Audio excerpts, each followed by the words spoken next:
महोबा से निकाले जाने के बाद बनाफर वीरों ने कन्नौज में शरण तो ले ली थी। यहाँ सब कुछ शांत था, एक शांति की बयार बह रही थी। लेकिन कोई नहीं जानता था कि ये शांति एक आने वाले महातूफान का संकेत थी। एक ऐसा तूफान जो सम्मान और छल को आमने सामने खड़ा करने वाला था। ये गाथा है बूंदी के विश्वासघात की। यही वो सवाल है जो इस पूरी कहानी के केंद्र में है। क्या होता है जब एक तरफ क्षत्रिय धर्म की आण हो और दूसरी तरफ एक सोचा समझा षड्यंत्र? तो आइए इस गाथा में उतरते हैं और देखते हैं कि वीरता कैसे विश्वासघात पर विजय पाती है। उस समय की बात है, राजस्थान की अरावली पहाड़ियों के बीच बसा था बूंदी नाम का एक वैभवशाली राज्य। ये जितना सुंदर था उतना ही शक्तिशाली भी। यहाँ के राजा थे महाराज गंगाधर, जिनकी एक कन्या थी कुसुमा। कहते हैं उसकी सुंदरता की चर्चा दूर दूर तक थी और वो अब विवाह के योग्य हो चुकी थी। तो महाराज गंगाधर ने अपनी बेटी का टीका कई राज्यों में भेजा, पर किसी ने भी उसे स्वीकार करने की हिम्मत नहीं की, क्योंकि बूंदी उन वीरों की भूमि थी जिनके नाम से ही बड़े बड़े साम्राज्य कांप उठते थे। जब ये प्रस्ताव कन्नौज पहुंचा तो खुद राजा जयचंद भी डर गए। तभी दरबार में बैठे वीर ऊदल की आवाज सिंह गर्जना की तरह गूंजी। उनकी इस एक पंक्ति ने पूरे दरबार का मन ही बदल दिया। उन्होंने राजा जयचंद को उनके क्षत्रिय धर्म की याद दिलाई और राणा लाखन के लिए यह प्रस्ताव स्वीकार कर लिया। साथ ही ये प्रण भी किया कि वो खुद बूंदी जाकर ये विवाह संपन्न कराएंगे। और बस विवाह का शुभ समय आ गया। देश देश के राजा कन्नौज में इकट्ठा हुए। महान योद्धा आला और ऊदल के नेतृत्व में एक ऐसी भव्य बारात सजी जो 12 दिन की लंबी यात्रा करके बूंदी की ओर चल पड़ी। लेकिन जहां एक तरफ कन्नौज में उत्सव का माहौल था, वहीं बूंदी में उत्सव की जगह एक षड्यंत्र रचा जा रहा था। जैसे ही राजा गंगाधर ने बनाफर वीरों का नाम सुना, उन्होंने किले के फाटक बंद करने का हुक्म दे दिया। यहीं से विश्वासघात की नींव रखी गई। बूंदी के मंत्रियों ने राजा को समझाया कि महोबा के वीरों को रणभूमि में हराना नामुमकिन है, पर उन्हें छल से तो जीता जा सकता है। और फिर रचा गया एक 3 चरणों वाला षड्यंत्र। पहला, दूल्हे को अकेले किले में बुलाओ।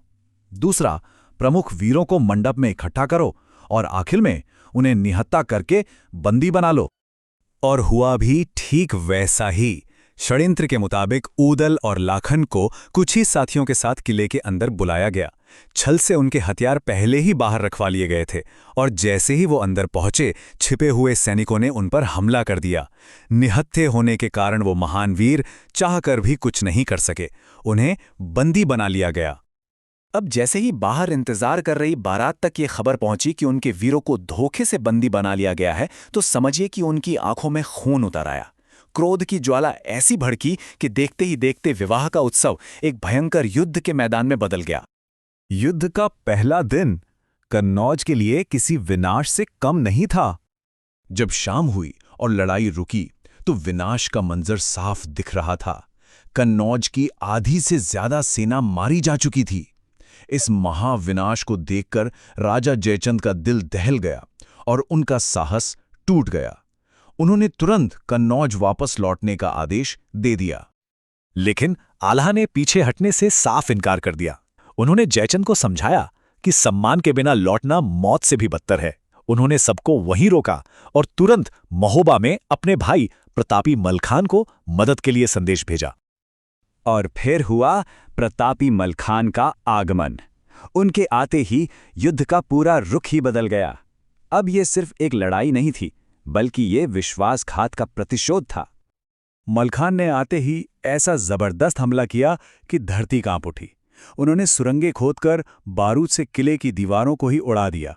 महोबा की सेना बेखौफ होकर बूंदी की राजधानी में घुस गई। मलखान की मार से बूंदी की सेना के होश उड़ गए और वो भाग खड़े हुए। राजा गंगाधर और उनके बेटों को बंदी बना लिया गया। आखिरकार छल पर वीरता की विजय हुई। ऊदल और लाखन को आजाद कराया गया और बंदी राजा के सामने ही राणा लाखन का विवाह राजकुमारी कुसुमा से संपन्न हुआ। अब सभी वीरों को उनका खोया हुआ सम्मान वापस मिल चुका था।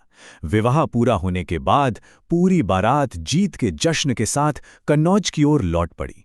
ये एक ऐसी जीत थी जो धर्म और सम्मान के लिए लड़ी गई थी। बूंदी में जीत तो मिल गई, लेकिन बनाफर वीरों का असली संघर्ष अभी खत्म नहीं हुआ था। वो अभी भी महोबा से निर्वासित थे। अब देखना यह है कि ये निर्वासित बनाफर आगे कौन सा रास्ता चुनते हैं। अगली कड़ी में जानते हैं कि उनके साथ क्या होता है।